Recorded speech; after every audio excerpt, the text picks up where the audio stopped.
Welcome aboard to the Paint the Town Dead train. Choo choo. We're in October. It's Spookums time. It's spooky season. Can you dig it? I can. In fact, I've already watched Hocus Pocus. Oh, well, there you go. Well, it's over. You did it. And Halloween's done. Yeah. It's been a good holiday, everybody. Now it's time for Christmas. Yeah. Now you got to take down all your decorations. How sad. Caitlin, have you ever like driven around and you see a person and they're a hitchhiker? You ever pick one of them up? I personally have not. My mom did when we were little. Why? It was a lady and okay, sexist much? You don't think ladies can do murders and robberies? yeah, okay, but she looked like she was really on hard times. That's what they want you to think, Caitlin. I know, but I listen, I'm just giving you the answers you're looking for. I have not, no. Not the answers I want, though. These are just answers. Anyway, we're going to be talking about the Arkansas hitchhike killer. What? We have one of those? I mean, we did. Oh, okay.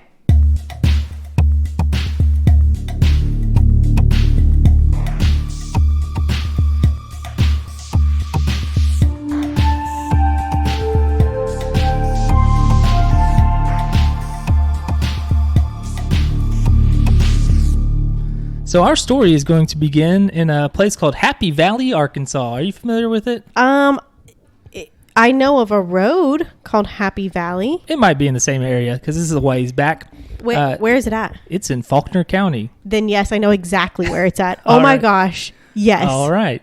So it's near a teensy town called Enola, Arkansas. Oh my gosh, my boss is from Enola. She Really? lives there. Yes. I think I looked up. It's like, so your boss is like one of like 10 people there. No, it's more than that. It's very small. It's not big though. Yeah, it's small. It's a farming community. I think it like tripled in size between the 2000 and 2010 census. Wow. So it went from like 1,000 to 3,000 or something. Wow. I think this is the town I'm thinking of. I think it's near Greenbrier. It's not far from Greenbrier. That sounds similarly right. Yeah. You would know. I wouldn't.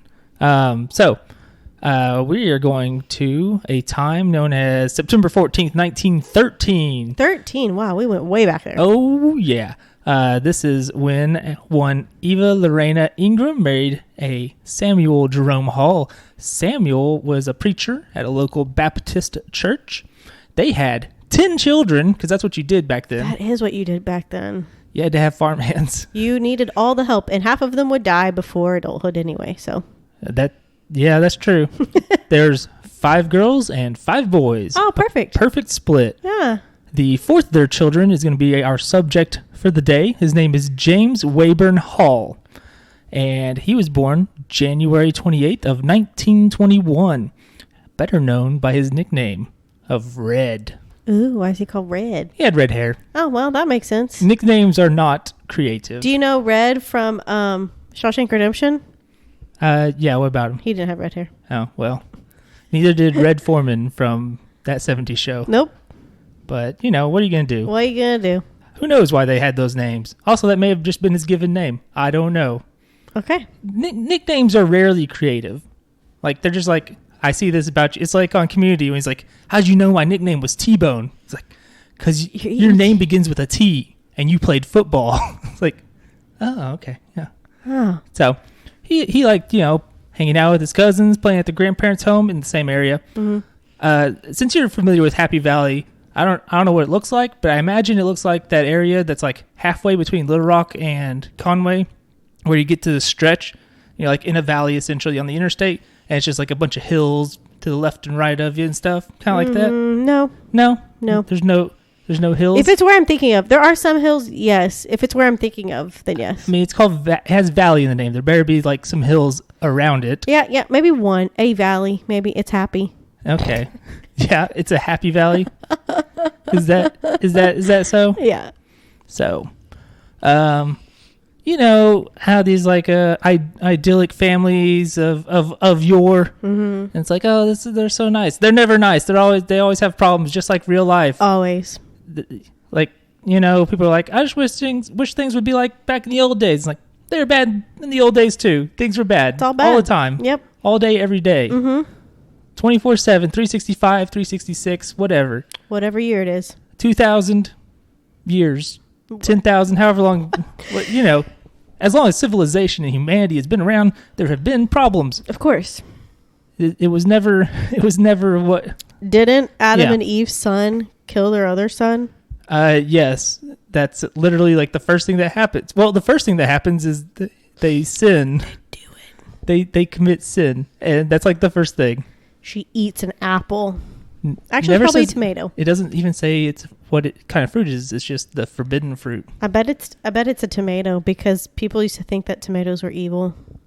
That was like the devil's fruit. Yeah, because they were so acidic, they absorbed the lead out of pewter plates and stuff. So it kills people. No way. That's why they thought it was poisonous. Wow, I did not know that. Yeah. Fun fact. Don't use pewter as your plates.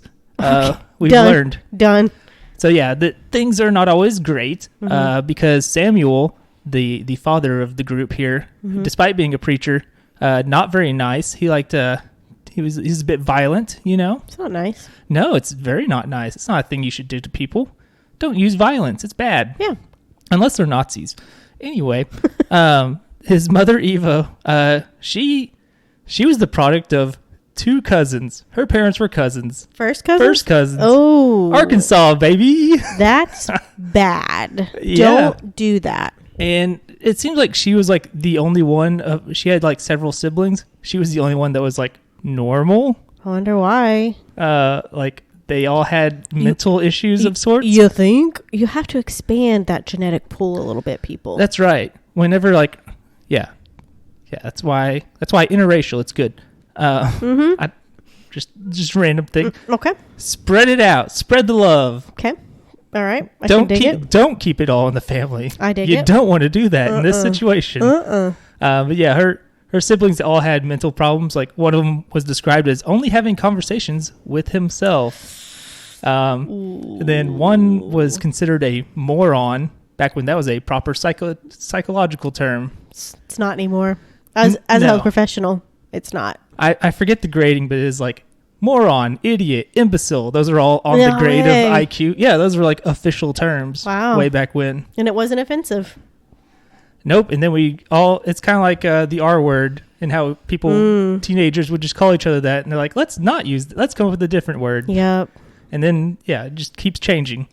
I guess it's probably not as fun to say like mentally disabled or whatever, neurodivergent, whatever words they use now. I think those are 2 separate things. Probably. Okay. Yeah, definitely. You're just using an example. Yeah. Okay. They're just not as fun to like yell at people on while you're playing Halo or something, you know? Yep. Which is probably why they moved back to using the N-word. Oh. I heard that while playing Splitgate. No, you didn't. Very cool. Recently? Yes. Oh, that's bad. People are the worst. It was just like, man, it's just like playing Halo again. This is just like old times, man. Yeah. Anyway. Yeah. The first child of Samuel and Eva was Lucy, who was born in 1914, and she was mentally disabled herself and was pulled out of school in the 3rd grade because she could not keep up, and she had issues controlling her bathroom issues. Aww. Yeah, like she couldn't deal with it. Yeah. She had something wrong with her. Yeah, well, it's not her fault. It's her parents' fault. But the rest of the kids were well, this is the one who was born of cousins is no longer. She's married to a guy who is not her cousin, decidedly. But maybe that, who knows if that's why that happened. I don't know. Okay. I mean, people who are not cousins or, the product of cousins sometimes have children with issues, regardless. Mm-hmm. Yeah, the rest of the kids were fine. The other 9 of them, generally. Okay. Red, he grew up to be a strapping young lad. He was a big boy. Oh, yeah? Yeah, big, strong boy. He worked on a farm and he was, big, strong boy. But he was also the only one in his family who would stand up and talk back to his father. Did he get hit? Oh, yeah. He got hit a lot. Oh. His father was especially hard on him. He was hard on everybody because he's, But he came especially hard on the strapping young lad. Yeah, the one who talks back to him. Yeah. And it's like, I'm going to not take this, old man. And then probably got punched or whatever. Yeah. And Red would just leave home a lot, just like wander around the county. I can't say I blame him. Yeah, he's like, I'm just going to check out these woods here or whatever. But they were nice. They probably were kind of nice. There's probably bears still back then. I don't know. Yeah. But he is just like, I'm going to go check out these woods. I'm going to walk around. I can get away from my horrible bastard father. Just have a good time without him. And his father would eventually like always chase him down and drag him back home. And yeah. Also, one of Red's brothers was named Gilmore, who got married when he was 16 to a 14-year-old. Sounds about right for that time. Yeah. Yeah, I wrote, because the old times were different. Because the old times. And they had a child together. And rumor was that Gilmore fathered a different child with a different woman out of wedlock and then disappeared when that child was born. What a stand-up man. But yeah, nobody knows what happened to him either. Like, weird. They lost track of him. Of Gilmore? Oh, yeah. Oh. Interesting, right? Yeah. What did happen to him? We don't know. Okay. Or do we? Oh. Probably don't. Okay. So when Red was around 12 or 13, the story is not sure. The story is not sure. The person telling the story is like, is 12 or 13? I don't know. Somewhere around there. What do you want from me? It's fine. We're close enough. Yeah. He was a preteen or barely teen. And he suffered a head injury. It strikes again, man. A head injury strike again. Every time, it seems like. Yes. But there is some debate on how he suffered this head injury. Okay. According to his father, they were hauling hay, and as they were doing so, it's just him and his dad when he suffered the head injury. Supposedly. But so they're hauling this hay, and a pole slipped off and hit Red in the head and knocked him unconscious. And he was out for about an hour. Sounds like Red's dad smacked him upside the head with a pole to me. Maybe. Another version that was told was that he was working on a fence with some other people, and a fence rail dropped and hit him on the head. And then, the gossipy version is the one you put forth, that, people who knew Sam, they are like, well, we know he beats the tar out of him. He probably just beat him too much one time. Yep. I'm sticking by that one. That seems, if it was just them two, that sounds the most plausible to me. Yeah, well, and it's hard to say. Yeah. But records are a little different then and all that, if there are any at all. After this, people say that Red was not the same kind of person. He was always agitated. He was unfocused. Personality changes. Neighbors said that he would go around peeping in windows. Dude, how many times have we heard it? Oh my gosh. Yeah, it's just like these windows that are kind of open behind me. Somebody could be peeping right now. It could be Red right now. Ah! He's from... Maybe his ghost haunts Faulkner County since he's from here. So yeah, he left home for the open road when he dropped out of school in 1937. He's like, I'm just gonna hit the road. How old is he? He was either 15 or 16 when he started this. Okay. And he's just like, I'm gonna go see other stuff. But he didn't have a car, so he used the magic of hitchhiking. Nice. Probably wasn't as scary back then. Yeah, probably they didn't have like a bunch of scary movies based around hitchhikers murdering people yet. And exactly. He would also do the thing like hobos where they jump a train or whatever. But that was like falling out of fashion by this point in time. Oh, okay. I think in part because of cars becoming so ubiquitous. So the train thing was less of a deal. I want you to guess, and by guess I mean I'm also guessing. Okay. How you would pronounce a person who is named Walcie? Walkie? So my guess is Walcie, maybe. It's a female name. I don't know. I Googled it and Googled Walcie pronunciation, and it was like, you mean the Polish word? And I was like, sure, let's see how that's pronounced. Error. That page was an error, so I still don't know. I have no idea. Okay. Google was like, we don't know what you're talking about. Okay. So I don't know what this name's about. Walcie. Let's go with that one. Yeah, that's my best guess. It's kind of like Marcy or something. Yeah, and it's a CIE. I feel like that's going to be a C instead of like a key situation, right? I don't know. That seems right. Okay. I don't know. We'll go with Walcie. Yeah, your guess is as good as mine. For all I know, it's pronounced banana. I don't know. So Red, he's always hitchhiking, running about, but he'd come back to Faulkner County, come hang out.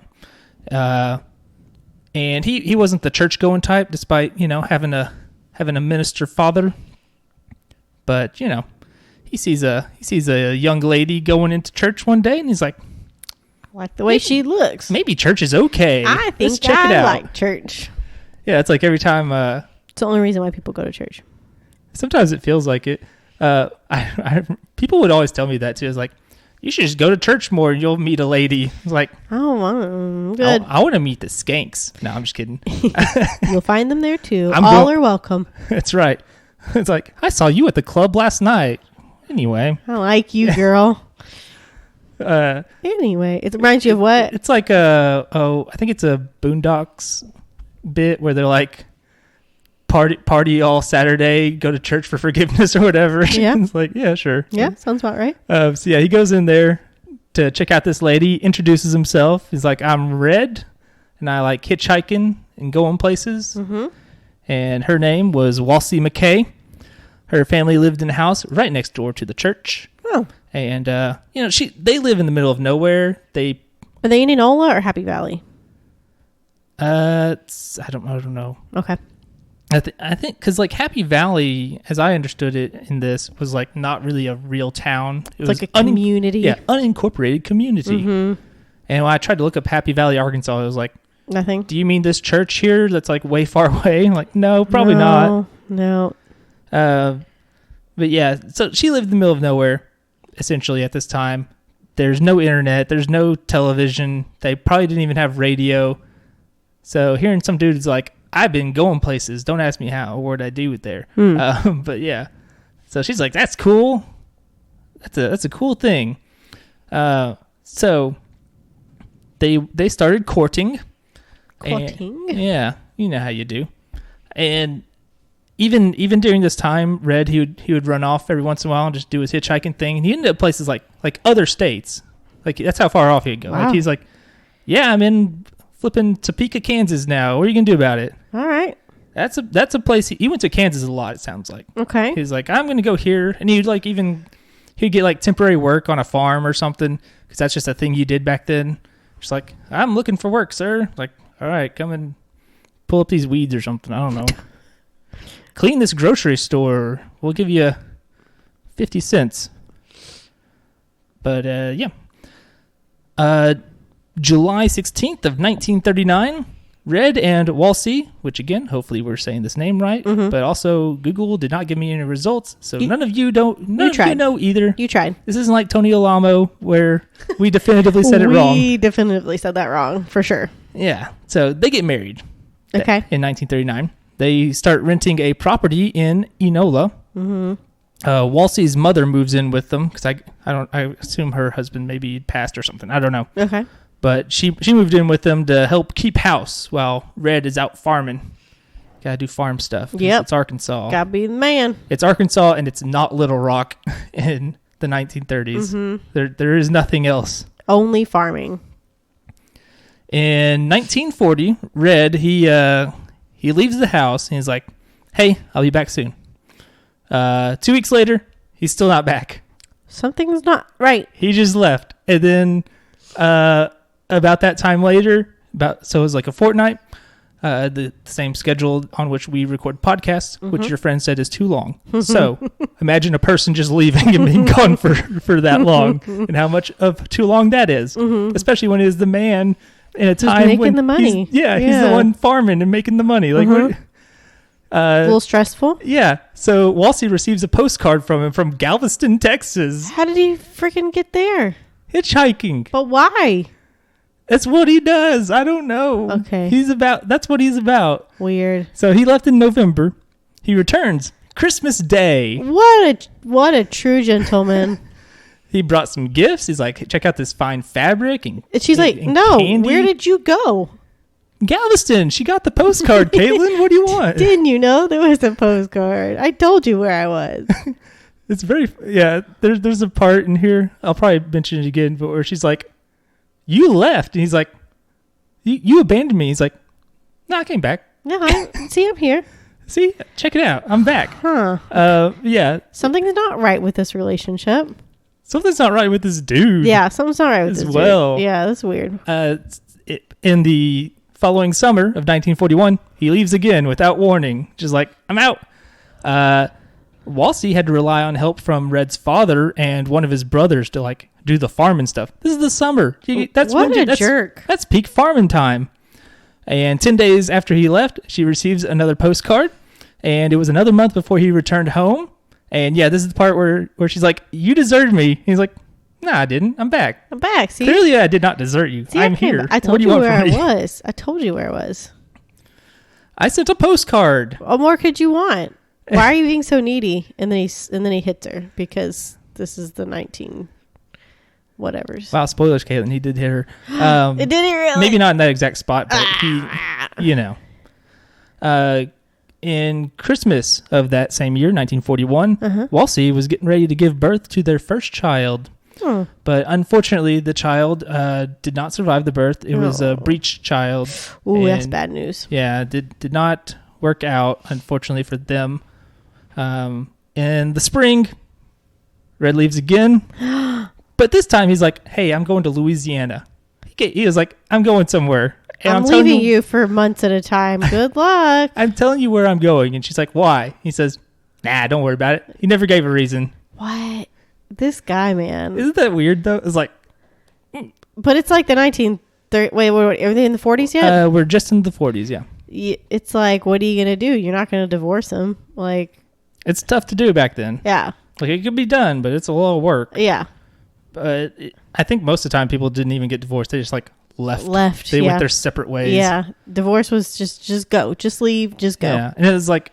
I don't think it was until, like... Oh, I forget when it was. But there was a point in time where, like...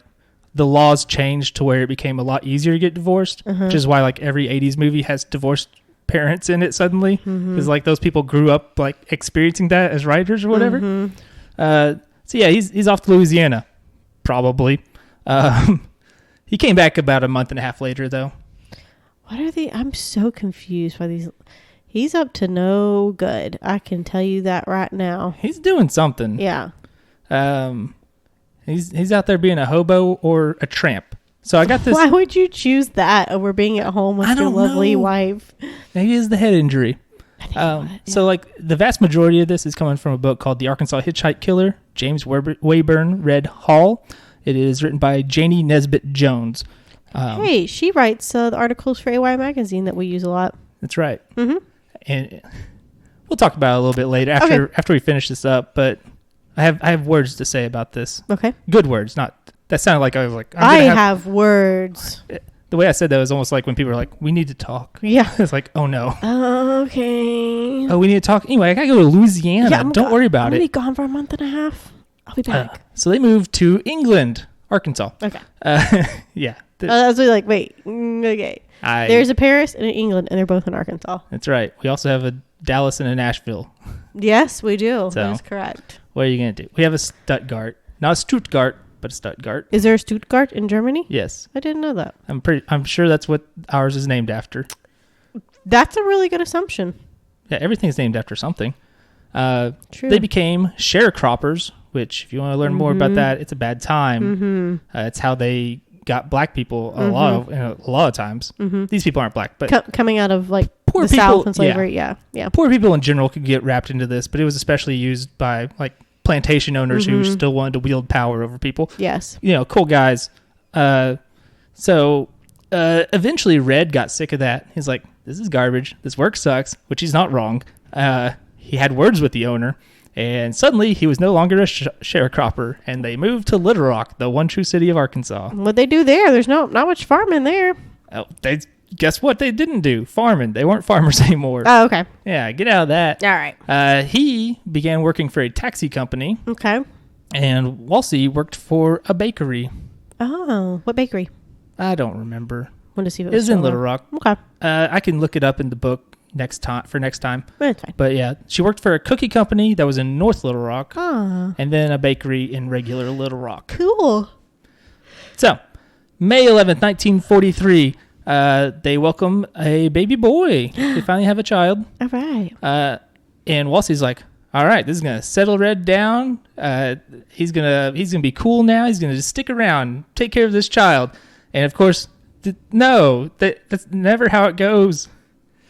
The way they are is the way they are. He said bye. Yes, he would continue to do his deal where he's like, bye. Bye. I got to go do a thing. I'll be gone for 2 months. Don't even worry about it. I'm going to Arizona maybe. I don't know.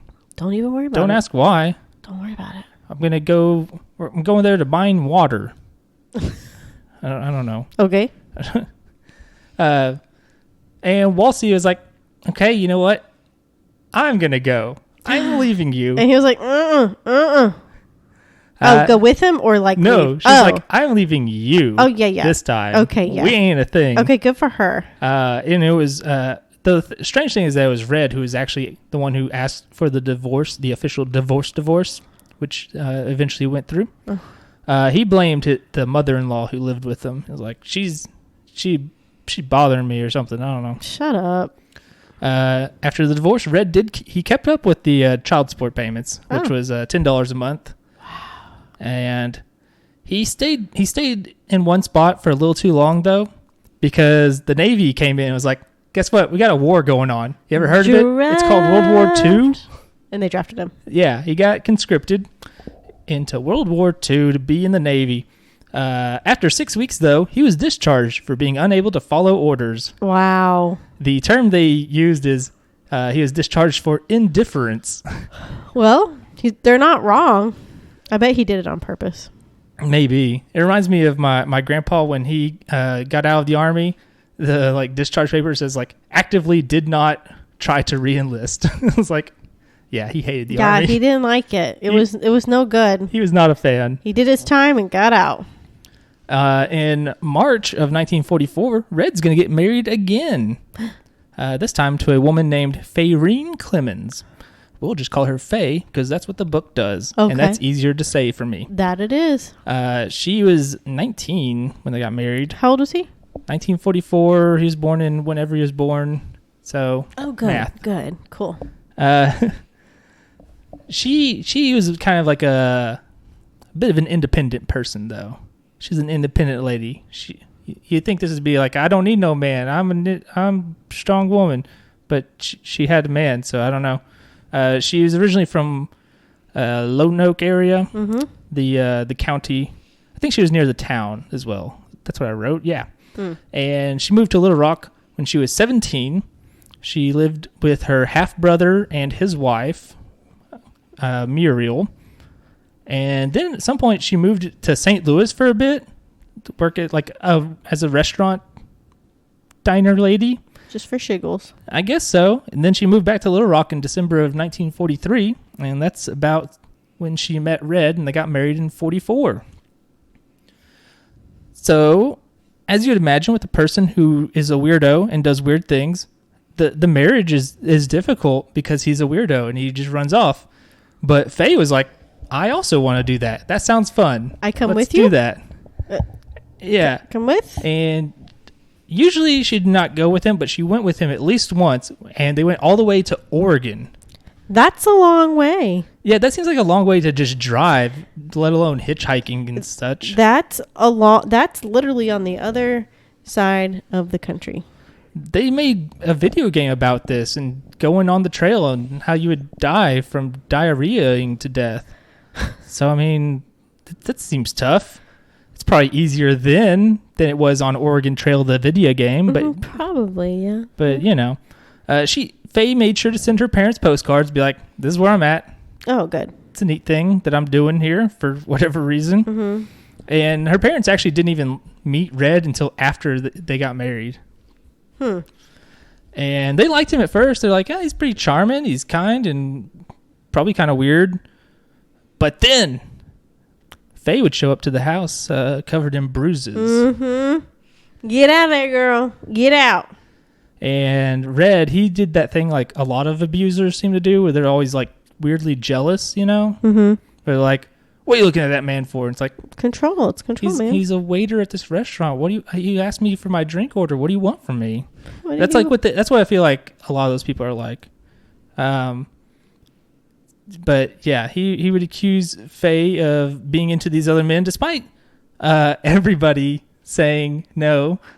Stop looking at the page, Caitlin. I know Oh you're my looking at God. I just go ahead. How far did you get in there? Don't I didn't say too much. I just looked at the pages. Okay, click close on that. Okay. There's a thing I don't want you to see. Okay. And I hope you didn't see it. No. I'm literally because I have a very special surprise for you. I'm literally only on the Navy and marriage too. Okay. So I'm there. So don't go scrolling too. Okay. Never scroll. I don't know. I don't scroll anymore. I just want to see how many pages it was. Andrew told me before the podcast this is the longest episode he's ever done, and so I was curious. Yes, by a lot. By literally double the amount of pages. There's so many pages. Yeah. Okay. But yeah, so he beats Faye. He's jealous of these men that she's supposedly into, but literally everybody is like, Red, you're crazy. In the summer of 1944, the head injury. Probably. Summer of 1944, Faye decides to leave Red. She moved in with another couple in July for about 3 weeks before deciding to give the marriage another go. Oh, never go back. Yeah, she didn't have Lifetime movies to like teach her these things. Yeah. We have it a little too easy. Yeah. Knowing, and even then we don't. And we have Dateline, so we know. Yeah, we've seen these things. We know. They end up moving into a apartment in Little Rock, the one true city of Arkansas. Uh-huh. And on September 14th of 1944, Faye and her friend Katie, along with Red, they went out to a nightclub in Little Rock, which is called the Rainbow something. I don't think it's there anymore.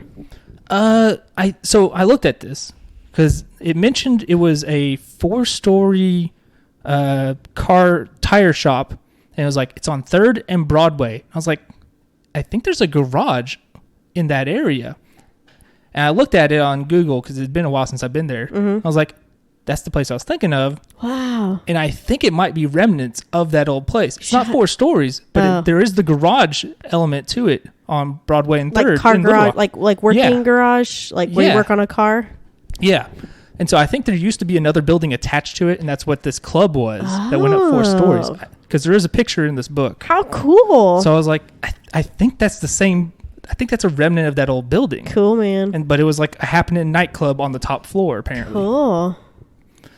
So they have a nice night of doing some dancing. Mm-hmm. You know, like I do. I'm dancing all the time. They call me. Nope.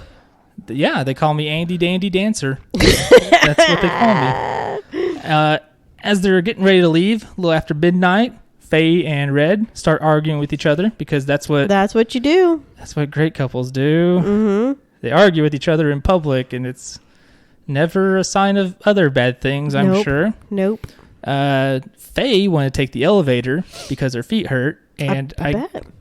because she had like weird fancy shoes or whatever. Yeah, uncomfortable heels. And they fought about money a lot because he's like, you spend too much money on these shoes and dresses or whatever. And Red, he was like, I want to take the stairs. I don't know why. Just take the elevator. I bet because he wanted to push her down. Maybe just in public. Yeah. While nobody's looking. Oh no, she tripped. Well, he did this all in public. He shook her and yanked her like by the elbow, and at one point grabbed the collar of her dress and yanked it and caused it to become unfastened, like so potentially exposing herself a little bit. But her friend Katie came over and like kind of covered her up and helped her get it back all together. What a jerk! Yeah, he's not a cool guy. When they get into the car, Faye tells Red she will not live with him anymore. Good for her. And then Red slapped her across the face. What? Again, her friend Katie is with them. And Katie's like, oh my gosh, what is going on? What did I sign up for? Get me out of here. Yeah. This is the worst car ride I've ever been on. Let me out. Yeah, like I've been in some situations where I was with people, couples who were arguing, and it was like, this is so awkward. I just want to not be here. You just want to die. Like, yeah, I wish I weren't. Yeah, a part of this moment. I wish I never existed. It's so cringy. Just by existing. It's so cringy. If I could have avoided this if I had never been born. If I had never been alive. So they're driving, and Faye is like, also, I'm going to leave, and I'm going to move to the coast, meaning California. And good for her. This made him even angrier. And so he's like, he steps on the gas and is speeding through the streets. Oh my God. And Katie's like, let me out. Katie's like, you passed my house. Like, legit. It's like, can you drop me off at my house, though? Please let me out. And so he hits like a U-turn, drives back, And she gets out. Why did she not yank her friend out of the car with her? Or did she? No, she doesn't. They awkwardly say goodnight. And because that would be an awkward time. It's like, hey, had a great night. Had a heck of a night. I'll say that. This ended poorly. This night is memorable. I'll tell you what. We'll never forget. Well, we've made so many. I was gonna say great. We've made memories. We've memorized. What a time. So yeah, she's like, I'll see you. I'm gonna go to my house. You two, please don't do what you're doing. It's too awkward. And also the violence. That part's not just awkward. Also, it's horrifying. Bad. It's just bad. Yeah, don't do that. The next morning, Faye's sister-in-law Muriel, the one she lived with for a little bit in Little Rock, she called the apartment where Red and Faye lived. Red answered. He said that Faye had left him last night. Interesting. September 17th. I've seen Dateline. 3 days later, 3 of Faye's cousins drive up from Pine Bluff. And they're going to hang out with Faye. They get to the apartment. Surprise. And Red's like, oh, she's been gone for 3 days. She left. Huh. So the cousins are like, that's weird. Because we had a date to hang out. We were supposed to hang out, and she never told us. And maybe we should tell Faye's parents or call them and ask, like, oh, is Faye there so we can hang out like we were going to do? And, of course, she's not there. And the parents are like, we don't know where she's at. And it's been 3 days, apparently. And dude never called them? He never told anybody, like, hey, yeah, she left. Oh, no. Yeah, dude, you guilty. Like Brian Laundrie coming home in an empty van that doesn't belong to him. Or is he? What? He probably is. What? Or is he guilty? Oh, yeah. He definitely is. Yeah. We know stuff. We've seen movies. We've read books. Yeah. We know what things are. Yeah. Why do you think we're all here? All right. So her parents come to Little Rock looking for Faye. When they get there, Red is not at the apartment. Where'd he go? We don't know. He's just gone. What? He's just gone. But, fun fact, Faye's clothes and belongings are all still there. Oh, good. Yeah, because that's how that works. You know how when people move out and they just leave all of their stuff? They leave everything that's important. Right. They might leave trash, like the guy who lived next to me at in the dorms one time. Oh, yeah. He just left all of his stuff. And he left his door unopened. So... opened? Open. Unlocked is what I meant to say. Yeah. And it was just full of trash. It was trash everywhere. And I was moving out, and I was like, my trash can also go in there. Did you really put it in there? I just like, chuck it in. He's the one that's getting that bill. So, yeah. Because they do. He'd get... Anyway, it's not important. He transferred to a junior college and then Ole Miss. He played football. Was it the blonde-headed guy? Yes. What was his... Bo something. He was starter for Ole Miss for a while when they were actually good. Really? Yeah. Huh. Yeah, fun fact. He was a disgusting pig. What do you expect? Maybe he's better now. Fun fact. It's been a decade or so. Yeah. But yeah. Her stuff is still there, but she's not. Yeah. And also Red's not. Well, duh. Come on, man. And they make it a little harder for us, okay? Yeah. They didn't go to the police right away because why not? Because they thought she would just show up, you know, like they never do. No. They waited 10 days. And then they're like, maybe. Perhaps. So then they go to the Little Rock police and they're like, hey, this guy disappeared. Our daughter disappeared first. And also he would hit her and he is kind of weird and would just disappear a bunch. So, you know, can y'all look into that? They're like, we'll do our best. We don't have electronic data to work with or whatever. We can't track his cell phone. We'll do our best. And again, Red has disappeared as well. Nobody knows where he's at. He's just gone. So, detectives go to the cab company that Red would work at, and the boss is like, he's a nice guy and he's a good driver. It's just he's a weirdo and he sometimes just disappears. But we welcome him back every time. But he eventually shows back up to work, and the detectives are like, cool, we need to talk to you. I'll tell you that much. Because of whatever you've been doing. And he tells them about the night when they went dancing and the argument. And he even admitted to slapping Faye because, I mean, he had to. Katie was there. She'd be like... And Katie's like, and it was the worst night of my life. It was so awkward and miserable. started off so great. But so he says that the night when they got home, he went and laid down on the bed and was listening to the radio while Faye went to the bathroom. And then he says she was in there for a very long time. He became very worried. So he got up to look for her, and she wasn't in the bathroom. Where'd she go? He looks throughout the rest of the apartment. She's not there either. And so he is like, well, she's not there. And so he went back to bed. Yeah, as one does. I mean, he has a very plausible explanation because the detectives are like, what? You didn't like look for your wife after she disappeared? You just went back to bed? And he's like, yeah, she said she was leaving. So what did you So I thought she left through the bathroom. You know, maybe she did. Like, she left. She said she's going to leave, and she left. She said she's going to do a thing, and then she did that thing. I shouldn't be surprised when people tell the truth. Through the bathroom. You know. But yeah, he was like, she said she's going to go to California, so I don't know what to tell you. And soon after, Red, he went and visited Faye's parents at their farm, gave them the same silly story that, you know, she had left and he hadn't heard from her or seen her yet. And he was like, he offered to help look for her. I was like, well, where are you going to look for her? In California? Like, that's where you said she went. Yeah, anywhere. All of California.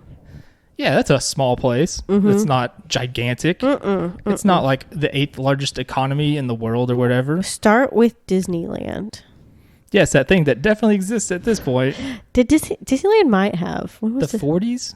50s? Don't think so, because I'm I remember I didn't have the Disney Channel growing up, but my grandparents did. And I remember watching videos of like Walt Disney talking about Disneyland and how they were going to do it. And it was in color, so it probably wasn't the 40s. I'm so confused. Sorry. If you see the...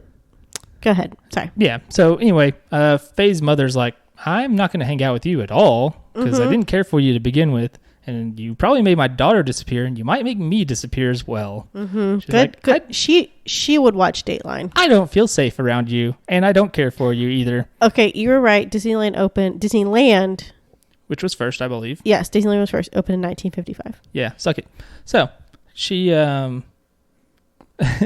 she said, she told what's his face, Red. He's like, what, are you just gonna go back to the police again? She's like, I'll go back to the police as long as I'm alive. Like, I'm gonna keep going back. Was that a threat? Is he gonna end her now? No. Okay. Or will he? We'll find out. Okay. So Red, at some point, did his hitchhiking thing, got himself up to California at some point. What was he gonna do? Look for?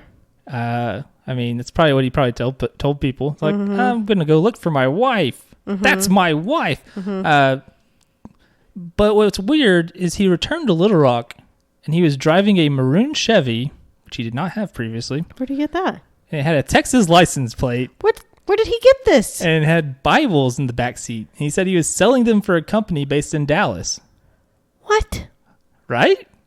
In December of 1944, Katie, the one who was with them when... The friend, yeah.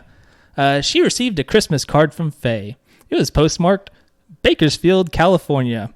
Of the time when dude visited. It told Katie to let Faye's family know that she's doing A-okay. Yeah, okay, sure. I'm, no. Bull. Right. And it's like, in the past, Faye has sent postcards to her parents when they went up to Oregon that one time. Why wouldn't she have done that? Well, I should be like, hey, friend Katie, where dude happened to ride right by her house and know the address of it. Send her one, but didn't. Yeah, anyway. And also, you know, he was just in California. Exactly. So, he yeah. Come on. Very suspicious. Come on. Katie told Faye's parents about this card, and they told the police. And so the police were like, well, let's go get that card from Katie. She threw it away. But even better, Red had been by, and he took the card in the envelope. Why would he do that? Yeah, why would he do that? Yeah. Police tried to get it from him, and he said he'd bring it by. He never did. So they were never able to compare handwriting samples. And Katie wasn't really familiar with like what her handwriting looked like. They didn't write letters to each other, so she didn't have like a good baseline of like, this G looks like a G that Red would write or something. Right, you know? right. So some stuff starts happening around Arkansas. January 17th, 1945, at 8 a.m., there's a man working with a timber crew. He discovers the body of a man. A man. A man near Camden, Arkansas. This man is named Carl Hamilton. He is a well-known barber and bootlegger in the area. Also, fun fact, he had a musical named after him. That's right. It's called Carl. Yeah. Kidding. That is a joke. I wish I knew Hamilton stuff well enough to make a good joke here about... Make one about, like, which song would be about a bootlegger? He's not going to throw away his shot. Yes. Yes. Perfect. Woo. We did it. Except I think those are, I am not throwing away my shot. Yeah, that works perfectly for the bootlegger. We did it. Perfect. We tied it together. Woo. So he had been shot twice with a .45 caliber pistol. Over there. Shot. Shot. And the police, funny. One of the things they suspected was maybe it was a military person, because they carried 45s, or at least a lot of them did during World War II. Oh. And so they get the Arkansas State Police involved, which they can do if military people are suspected of It's not federal crimes. At this point? No. Okay. FBI probably, I don't even know if the FBI was around then. It was definitely around, and I think they had guns at this point. Okay. Depends on whenever the Kansas City massacre took place, which we covered. FBI established 1908. Yeah, but they weren't called FBI until some point. Until after that story we did. But I just called them FBI because it was easier. Yeah. So February 1st of 1945, 4:30 p.m., a part-time deputy sheriff notices a car that's parked on the side of the road near Fordyce. Is it maroon with Bibles in it? No. Oh, okay. But it had Kansas plates, and there's nobody in the car, and he just passes by. About 90 minutes later, he comes back and he sees the car still there. So he's like, I should probably check this out as a part-time deputy sheriff. So he stops and takes a look, and he finds that somebody had tried to hotwire the car, so start it without a key. Did not succeed, because that's probably only a thing that happens in movies. I don't know. I don't know how that works. I don't know cars. Me neither. What do you want from me? Nothing. And he says that the car is a mess. Like somebody had ransacked it, ran through it, looking for stuff. And he saw some tools, including a hatchet with bloodstains on it. So that's a scary thing. Yeah. And so then the deputy sheriff, he notices there's 2 sets of footprints going into the woods away from the car. Don't follow him. Only one set returns. So he follows the tracks out into the woods, where he finds a dead body. Oh, is it? So he notifies the Cleveland County Sheriff. They get there. The man's pockets have been turned out. Is it a dead man? Yes. Okay. In the woods? Yes. Okay. There's an empty wallet with the initials ECA next to him. And socks and shoes have been removed as well. And they end up finding a small set of car keys that are hidden in a little hidden pocket in his coat. So the person who hotwired the car probably was trying to find the keys and couldn't find them. Or at least they tried to hotwire. Right. They run the plate, and they find that it belonged to a man named E.C. Adams. ECA were the initials on the wallet, so it's probably him. He is from Humboldt, Kansas. Okay. And he was married and had a 2-week-old child. Oh, no. And this Adams fella, he had previously lived in California, moved to Kansas, had a new job lined up in Camden, Arkansas, where he's going to work at the Naval Ordnance Plant. And he's going to go there, start working, and the rest of the family would follow shortly after. As one does. And Mrs. Adams, she obviously not a fan of what just happened. No. But she provides police with a list of items that he had taken with him. We've got clothing, cigarettes, a razor, a shaving mug, traveler's checks, cash, 2 alarm clocks, because he was a heavy sleeper. Oh, okay. And he had like an electronic one and a mechanical one, I guess you'd say. And 2 watches, one of which had his initials engraved on it. And all of those items were missing. And upon further examination, the hatchet is not the murder weapon. The blood on it is not even human. Oh, okay. He had been shot through the back of the head with a .38 caliber pistol. Wow. And so the police's theory is like, this is a robbery by a hitchhiker. And especially because there had been another murder and robbery in the area, the Carl Hamilton one. Though it's committed with a .45, so that's a little weird. Yeah, I was just thinking that. Yeah. It's maybe different. But it's still like something's going on, and we need to like not have this be going on. Mm-hmm. And the Adams's family was like, well, I don't know why he'd pick up a hitchhiker because he got robbed once before by a hitchhiker. Oh no! So they begin retracing Adams's route through Arkansas and all that. They track it back all the way to Oklahoma and Fort Smith and eventually Little Rock. And he had been to they found he had been to 2 stores in Little Rock. Like, they found receipts. And nobody at the stores remembers him being there with another person. So if he had a hitchhiker, he got him in or near Little Rock after that. So 1 week later, we get another one of these. Another? A 30-year-old trucker named Doyle Mulheron. I'm guessing at this pronunciation. Mulheron. Mulheron? That could be right, too. Mulheron? I don't know. But he's a trucker, and he has a pretty standard route. It's like every day, delivery truck, and he hasn't arrived at his normal stops today. The store owners he worked for like a meat company. And the store owners are like, hey, Doyle hasn't come by. Is he okay or what? And the company is like, okay, we know for sure that he left Little Rock at 8 a.m. to go driving around. We know that he made a delivery successfully at a store at 12:15. So in between then and whatever, after that, something happened. So they begin searching for him. At 6 p.m. that day, one of the people in the search is actually the mayor of Stuttgart at the time, which is fun. He finds Mulheron's truck abandoned on the outskirts of town. 2 days later, they find his body in a ditch. His pockets have been turned out. All of his stuff's been taken, all the money. They estimate that the killer made off with $129, which is $1,960 today. You know I was going to ask.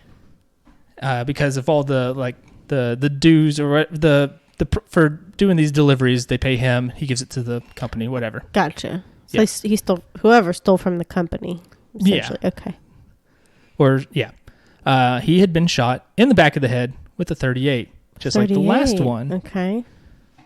And so upon further examination, they look at the bullets. It is definitely the same gun that was used to kill Adams. And Mulheron was well known, like, because he did this route basically every day. And people remembered seeing him driving and having a passenger with him. And another truck driver, like, who always crossed paths with them, they always waved at each other as they drove by. He says he waved, and Mulheron did not wave back. But the trucker described the passenger as a young man with wavy red hair. Red. And they spoke with other witnesses who describe a young man with red hair being the passenger. Mm-hmm. And the 2 people who found Mulheron's body in the ditch said that they had seen a young man with red hair loitering around in the area. It's him. It's him. It could be him. It certainly sounds like it's our boy. And on March 2nd, 1945, this is about a month after that, the Adams murder. He was the one from Kansas, if you don't recall. I know it's easy to forget stuff because I do. Mm-hmm, mm-hmm. Police are called to break up a fight in an alley, and they get there, and the fight is done by the time they get there because one man is on the ground unconscious who got his ass beat. He had been beaten so badly he was in critical condition for 36 hours and wasn't released from the hospital for several weeks. Who is it? I don't know, but the man who beat his ass is Red Hall. Oh, no! So they arrest him. Good. He pleads guilty to simple assault and paid $106 in fines and court costs. Well, there goes all the money. Just about. He ended up getting off easy because he claimed it was self-defense, and he also tried to claim he was a Navy veteran. Wow, that's pretty gross. I know. He was there for 6 weeks, and they said, you're not good enough. Get out. And then he's like, well, I was a vet, so you shouldn't punish me. It's kind of like when people say they don't want the vaccine because of religious reasons. It's pretty gross. Anyway, go ahead. Or like, I can't think of his name. The guy that got off, he raped, Eugene Dumont.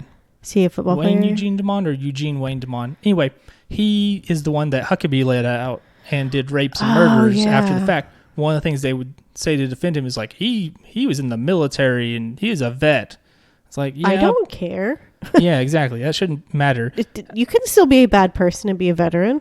Yeah, Timothy McVeigh was a veteran. Yeah, exactly. There you go. Yeah. But yeah, he's like, I am a Navy vet. I fought at the Battle of whatever. And it's like, you didn't fight anywhere. You're just saying that to get You were ladies. there for 6 weeks and then you got kicked out, bro. Yeah. Stolen valor and a half right there. Yeah. And he also was like, I'm a minister's son and whatever. They're the worst, actually. They didn't have movies to tell them that yet. Dateline wasn't around. So, March 8th, a man named J.D. Newcomb Jr. He was the chief boiler inspector for the state labor department. Boy, we got a lot of people to keep up with in this story. Yeah. And he's supposed to go do an inspection in Clarksville to check out a factory, make sure it's doing good. Mm-hmm. He never made it. And the next morning, the people who were supposed to receive him for the inspection, they're like, he never showed up. He never showed up back home. Mm-hmm. So they're like, well, let's find where this guy is. Taser out. We're going to tell the police, like, hey, Bolo, find this guy. We got to find him. He was driving a 1941 Oldsmobile. And that afternoon, a couple finds a burned car near their farm. I bet that was it. They get up a little closer. Don't care for what they find because there's a dead body in the back seat that is burned. Oh, no. And they look at it and there's blood spilling out of the car onto the running boards, and there's even some on like the rear fender. So the car didn't totally disintegrate then? No. Okay. But the body is beyond recognition. Okay. But then they use the dental records and they find it's J.D. Newcomb Jr. Oh. But also, so there's blood on the rear fender. So it had already pulled out. Which means he'd been killed and the killer drove and fast. So the blood was like shooting backwards off of the running boards and onto the fender. Ooh. Yeah. So the Faulkner County Sheriff, he's like, I think he was maybe murdered near here in Conway. And a waitress claims to have seen Newcomb the day of the murder. And so people are like, does that mean the murderer's in Conway? And so everybody's all panicked and freaked out in Conway. Mm-hmm. There's even a part in the book where it's like they grabbed some guy who was riding a bike because somebody else's bike had been stolen. They're like, who are you? What are you doing? He's like, I'm just riding my bike. I just rode back from Russellville where I had to register for the draft or whatever because there's a war. Anyway, it turns out the waitress did not see him. She was wrong. So good job. Good. He had Newcomb also been shot with a .38. So okay, this so time in the face. The 45 here. Yes. Okay. But this time he was shot in the face. Oh, so they're not like, in the back. He tried to fight instead of fleeing or whatever. Same end result, really. But yeah. So the hitchhike killer has struck again. Wow. They've got this going on. There's a reward put out by various organizations and friends of Newcomb to find the killer. The combined altogether is about $1,100, which is $16,717. That's pretty good. That's pretty good. They find two boys that said that they had seen a man driving an Oldsmobile with a flat tire, saying that he was driving really fast, which is a weird thing to do with a flat tire. No kidding. And they then did a different weird thing, which is just drive through a fence and drive off into the woods. What? That's not normal. Yeah, and this is all near Heber Springs. And also near Heber Springs, a bus driver remembers picking up a man who's on a bridge. I don't know why he wouldn't have been at like a bus stop, but I guess that's what you could do back then. I don't know. I don't know. I'm not from there. I'm not a hitchhiker either. Yeah. But it's like, that's a weird thing to do. That's not where you usually pick up people for buses. Yeah. And the driver did not recall where this man got off specifically, but the bus was headed towards Little Rock. Back to the One True City. Back to the One True City. And investigators, they determined that the hitchhike killer is probably a local, relatively. Mm-hmm. Usually they found in murders involving hitchhikers and stuff, they didn't keep going back to the general area. Like, they just kept going, you know? Mm-hmm. It's like, all right, because apparently you can just get to Oregon and California by hitchhiking. Like, if you know what you're doing. So 6 days later, a tip is called in to the police by a woman who wishes to remain anonymous. And she says she has information in the murder of Carl Hamilton, the one shot with the .45. Not throwing away my shot. That's right. And she says she knows a man named Lonnie Blaine. And Blaine was friends with a man named James Red Hall. The day of Hamilton's murder, Blaine loaned his car to Red. And Red told Blaine that he needed to take care of some business with a bootlegger in Camden. Huh. And in that car was a .45 caliber revolver. Well. And Hall returned the car, and Blaine looked at the gun. There were 2 rounds missing. Blaine then heard about Carl Hamilton's murder, panicked, and was like, all right, I can't go to the police because they'll think I did this or had something to do with it. So he just sold the gun and was like, I'm just going to wait for this to blow over. Well, that's a good idea. Yeah. And police are like, okay, that sucks because we just had this Hall guy in prison a minute ago because of that brawl. And they also knew the name because of the disappearance of Faye. So they're like, we might be able to solve everything. Everything's coming together. We're going to solve the hitchhike killer. We're going to figure out how Faye disappeared, the whole thing. So they go and they pick up Lonnie Blaine. They pick up Red Hall. Blaine, he gives the name of the man who bought the .45 from him. Investigators go and get that gun. And they're like, yep, this is the same gun that killed Carl Hamilton. All right.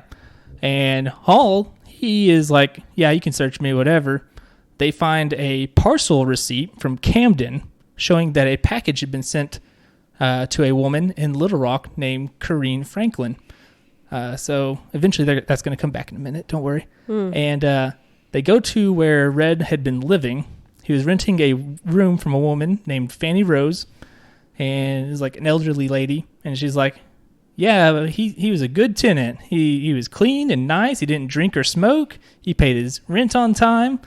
But she asked him to stop living there because he was a weirdo, basically. And also because he would be going and coming all the time.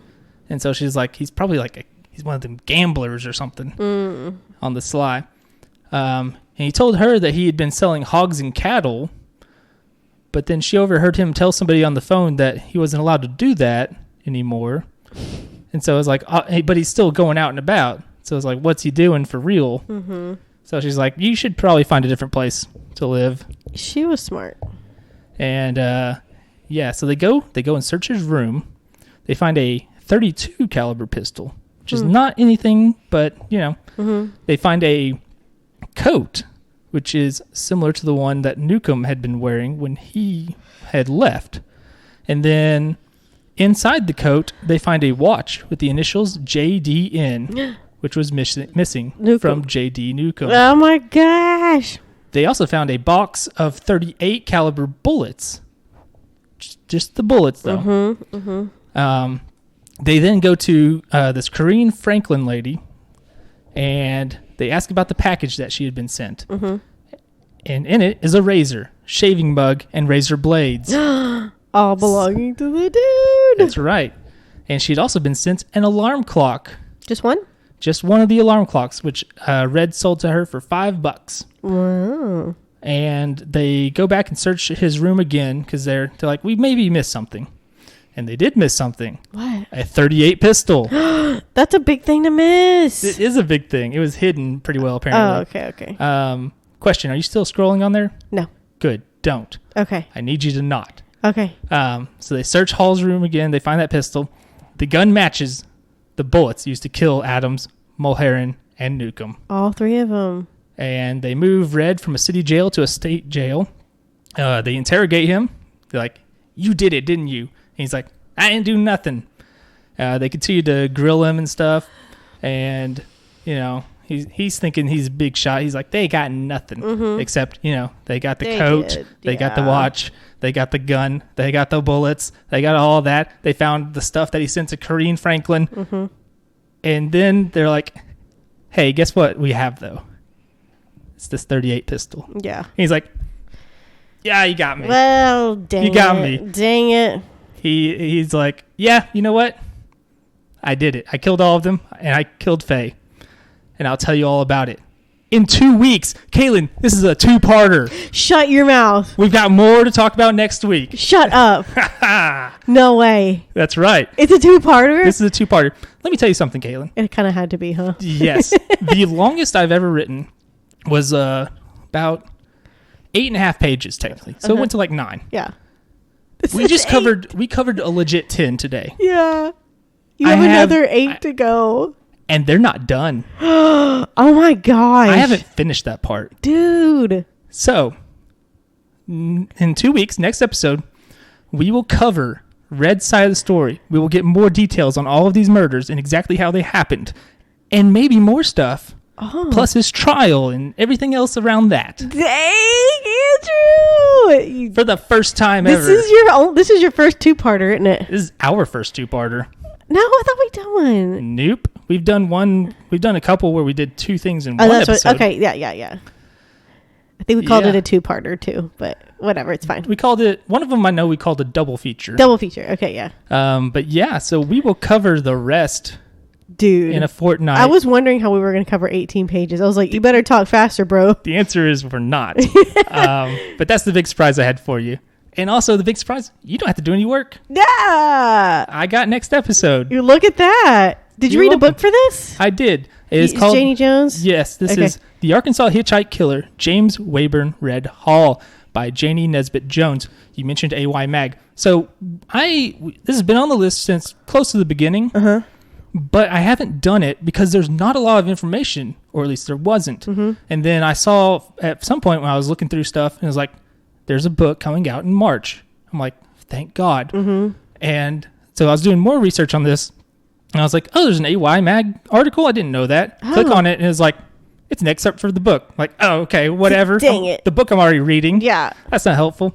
But yeah, there just wasn't a whole lot of real information. She's really good at writing a So- story. She does a lot of good stuff. Yeah, if I were going to do this before, I would have had to do like real work. Yeah, and I ain't you doing would. that. Yeah, you would have. Big So time. She did all the work. Wow. Cool. Andrew, you surprised me. October, the month of surprises and spooks. That's right. The most spookiest thing of all is a surprise. Yeah. Uh-huh. So yeah, we will be back with more in a fortnight. Yeah. So I guess we've talked for a long time. Let's look at this. We've talked for at least an hour. Yeah. So let's breeze through some stuff here. Okay. First of all, how many Star Warses? 2. And it's just one. Star Wars Visions, the anime the anime. anthology. Uh-huh. It's really cool. I hate Tatooine Rhapsody, which is a really cringy episode in my mind. Okay. I didn't think it was very good. Is it a musical episode? It was. Mm-hmm. It was like, we're a rock band in Star Wars, and it's real dumb. It's, I don't know. It's fine, but like the singing part specifically is like, this makes me hurt from cringing. It's not very good. The best one, I would say, it's between. There are 3 that I think are like. There's 4 that I think are like the best. There's 9 episodes. They're all varying lengths. Like they top out at like 20 or so minutes. The Duel, which is a black and white one, and it's done like a samurai film. And the only thing that's colored are the lightsabers. Cool. The Village Bride is really good. The Ninth Jedi is really good. And The Elder is really good. And there's none of them are bad. Tatooine Rhapsody is the closest to bad. I finally watched What We Do in the Shadows, the film. I had to pay money for it because It's so good. I bought it the same day I bought Shin Godzilla. I meant to tease it last time where I was going to be like, and I bought a different film too Yeah. that hasn't been on streaming and I've wanted to watch for literally years. What'd you think? Loved it. It's really It's good. so good. I love Reese Darby as Yes. we're the werewolves, not swearwolves. Yeah. Yeah. They're like super clean werewolves. Yeah. Yeah. It's really funny. And Check then that out. Jermaine's in it, and I like the Taika part- Waititi. I like the part when it's like, yeah, Jermaine's character, whatever his name is, Yeah. has really old-fashioned ideas. Vladimir, and is he he's like, Vladimir? Yeah. he's like, we should buy slaves. Nope. And I like that they have the Nosferatu-looking guy because he's the oldest one. Yes. Anyway, check that movie out. It's really good. It's so funny. I still haven't watched the show. I guess now's the perfect time to do so. I haven't either. 'Cause Yeah. it's October. Yeah. Adventure Time. I'm in season 8, I believe. It's the one with the Elementals arc. Yes. It's right after the Islands arc. Yes. Most important thing, though, I want to cover that I am doing, video games. I don't play any scary video games. What are you playing? And I once tried to play a scary video game called Outlast. Oh, yeah, I think I've heard of that. And I was like, you know what? I'm good. I don't like it. I'm good. I don't like it. I'm usually fine with movies and stuff. Yeah. But this was like, I'm like... So I'm too much anticipation. You turn around and something's like right there. And you literally have no defense in that game, as I recall. It is all running or hiding. Don't like that. And you hide like in a locker, and then the monster like walks by you. And it's like, is he going to open the locker though? And sometimes he does. Dislike. So I've been playing. I just started the reboot of Resident Evil 2. 2? Yeah, because that's the big one they made recently. Oh, okay. As a reboot. Also Resident Evil 3 and etc. But that has like a story and stuff to it. It does. And but it is also scary and also like very tense because I've played like Call of Duty Zombies and you're just mowing down zombies. It's not scary. It's just whatever. It may as well be aliens. Who cares? But it's like the zombies are really tough to kill. They take a lot of bullets to kill and you don't have a lot of bullets. And there was a part where it's like, here, bud, here's a knife for you. I was like, sweet, I can at least do something with this. Guess what? It's like Breath of the Wild. The knife breaks after a while. And I didn't realize that. And so I basically killed 3 zombies with a knife. And it's like, yeah, that's done. Bye. See ya. Oh, that's so scary. And there's been like, yeah. So I'm playing this like exclusively at night with the lights off, wearing headphones. Oh, you are full Octobering that thing. Yeah, it seems pretty cool. I'm actually kind of liking it. I've just started. Yeah. But yeah, so that's everything I have. That's all your stuff? That's all my stuff. Okay. Run it through, Caitlin. Okay. First off, I finished Boy in the Striped Pajamas. It's pretty depressing. There's no shocker happy ending. But it's really good. I can't believe that Holocaust book wasn't. How is it not happy? It's not happy. And except at the end, you know that Hitler gets his comeuppance. Spoiler alert. Yeah, but like, good on Hitler because he killed Hitler. Yeah, Hitler killed Hitler. Good job. What a hero. Good job. I'm also reading Pride and Prejudice, something I've never done. Listening to Pride and Prejudice right now, so cool. You're just trying to go through classics? Well, I'm waiting for my credits to renew on Audible, and it's free. And so, Caitlin, do the library. I know. I have to go get a card. Mine doesn't work. I went to go see the Arkansas Symphony Orchestra today, and it was fantastic. They played my favorite song by Stravinsky, The Firebird.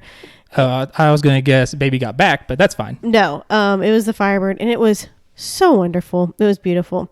Also, got diverticulitis again this week. That was awesome, but I didn't have to be hospitalized, so that was the good thing. We're able to record today. Yeah, Caitlin was like, I'll be fine for the recording. I was like, I'll believe it when I see it, but okay. Yeah, I was like, I literally texted Andrew at night. I was like, hey, if you had to, could you come to the house and watch the dogs and like hang out? And you were, and you're like, yeah, what's up? I was like, I'm in the hospital again. I think I'm sick again. And I had it again, but I'm feeling a lot better. So bad, so much pain. Do you think you ate something wrong that you weren't supposed to? I was doing everything right. I really don't know. Okay. So we'll see. I have a follow-up appointment in a couple weeks. And just thought I'd check because I knew somebody who was like diabetic and ended up in the hospital. And they're like, how'd this happen? It's like, drank a milkshake. It's like, why'd you do that? No. I was doing everything right. I was doing everything I was supposed to. So that's the frustrating part. But we'll see what they say. And I'm afraid that surgery will be inevitable. So stay tuned. And we're playing D&D. We're finally getting into our campaign. We had our first like real campaign night last night. It was a lot of fun.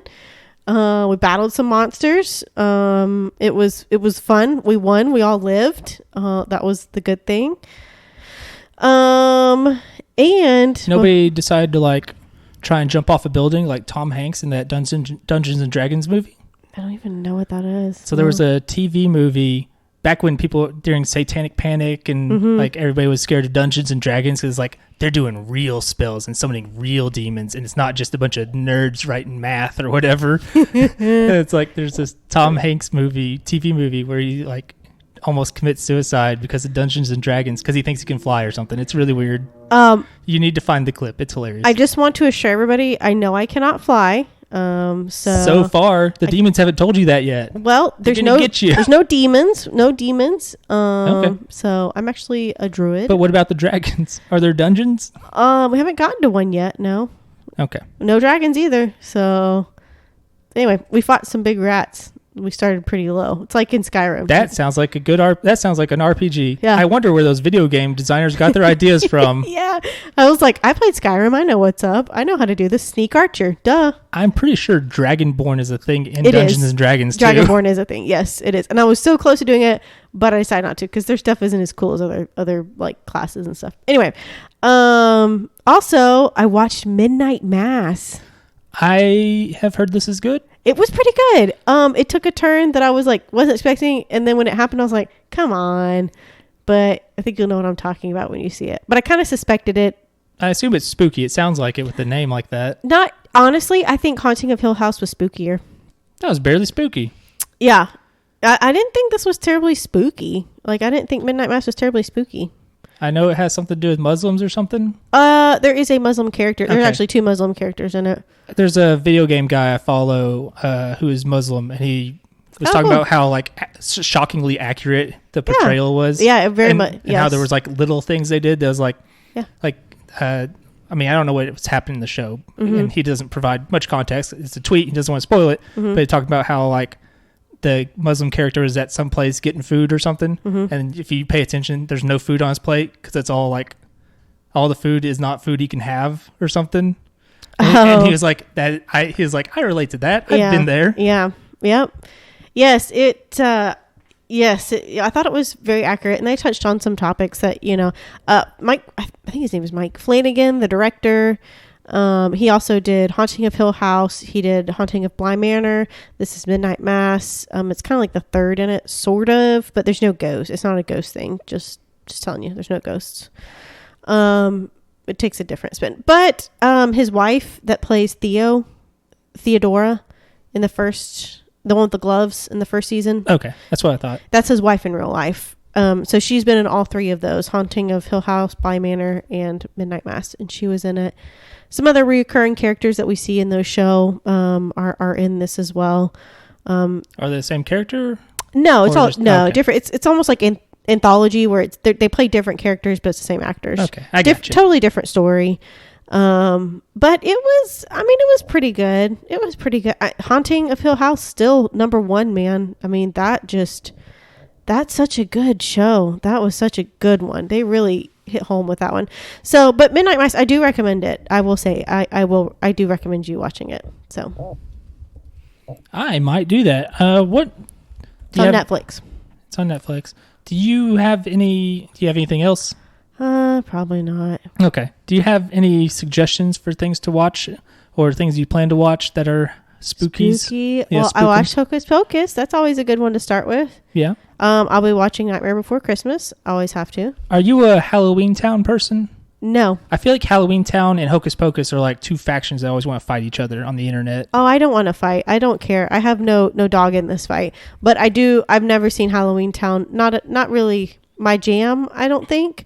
Hocus Pocus is, though. I like the Sanderson sisters.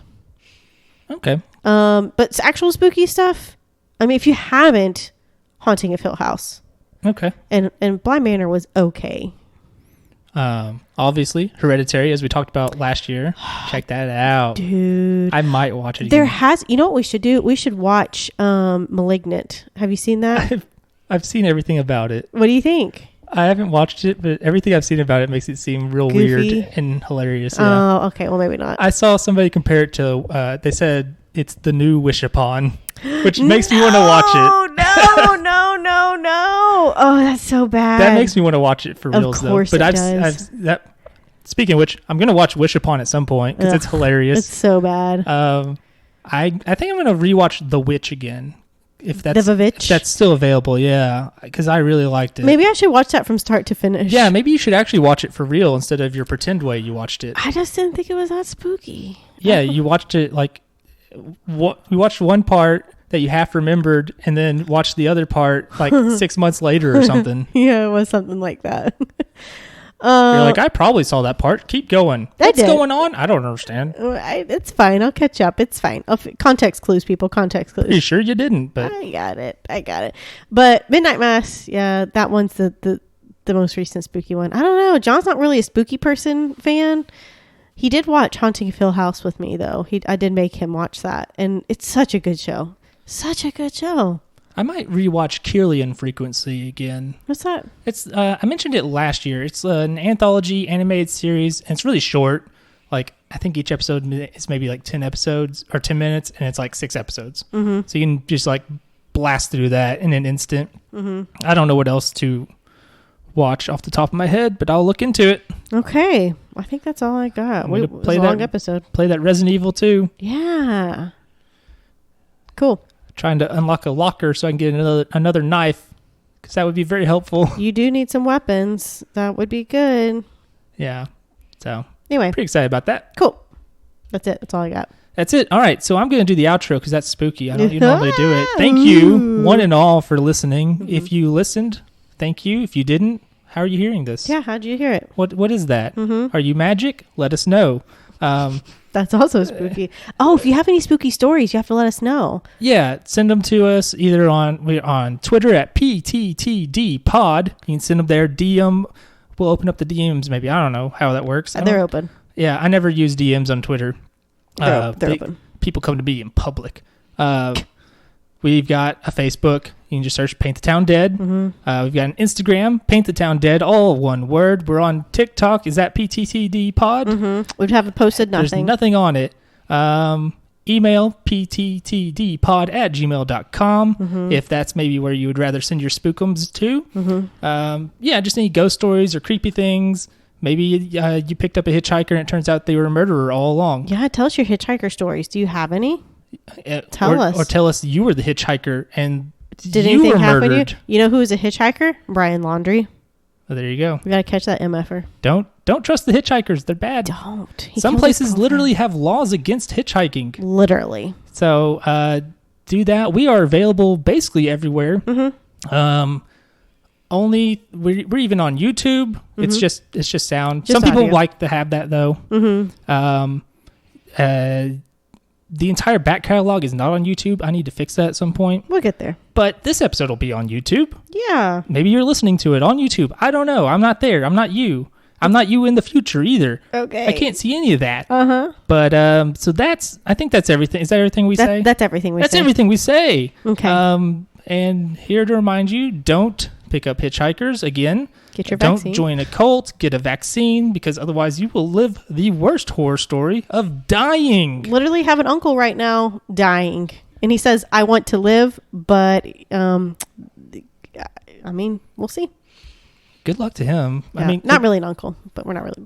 But again, the worst thing that happens in most horror films is that you get hacked and slashed by a horrible monster. This will be it's a longer, more drawn out process having COVID. You suffocate to death. So, anyways, guys, thanks for joining us. Yeah. For spooky season October. That's right. See you next week. Goodbye. Boo-bye? I don't know. I couldn't. Boo-bye. It sounds like booby. Boobies. I'm leaving with that.